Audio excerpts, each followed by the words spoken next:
பூபதி. நான் பூனாம்பாளையத்துலேருந்து வரேன். எனக்கு ரொம்ப நாளாக தலைவலி அதிகமாக இருக்குது. இப்போ நான் வந்து ஸ்டார்டிங்லேருந்தே எனக்கு விவரம் தெரிஞ்சதுலேருந்தே கிரிக்கெட் விளையாடுவேன். கிரிக்கெட் விளையாடுறப்போ வெயிலில் விளையாடுறதுனால வெயிலில் போய் விளையாண்டோம்னா தலைவலி வந்துடும். அப்புறம் மழையில் நனைஞ்சா தலைவலி வரும். அடிக்கடி தலைவலி வரும். எனக்கு மாதத்தில் எப்படியும் 4-5 தடவை தலைவலி வந்துடும். எவ்ரி சாட்டர்டே வந்து சண்டே வந்து லீவு எல்லாத்துக்குமே. நானும் லீவ் போட்டு எங்கேனாச்சும் வெளியே சுற்றினோன்னா எனக்கு தலைவலி வந்துடும். அது ரொம்ப நாளாக ஹாஸ்பிட்டல் போய் பார்த்தேன், ஒன்றும் கேட்கல. எப்போ தலைவலி வந்தாலும் ஒரு டேப்லெட்டை போட்டுருவேன். அது ரொம்ப நாளாக கண்டினியூ ஆகிறதுனால டேப்லெட்டும் அதிகமாக எடுத்துக்கக்கூடாது.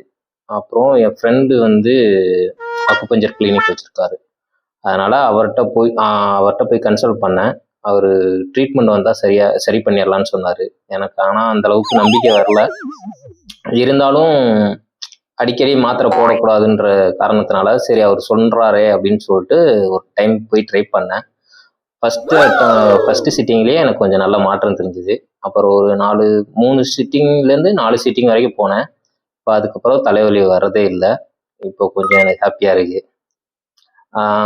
இன்னும் 2-3 சில ப்ராப்ளம்லாம் இருக்குது.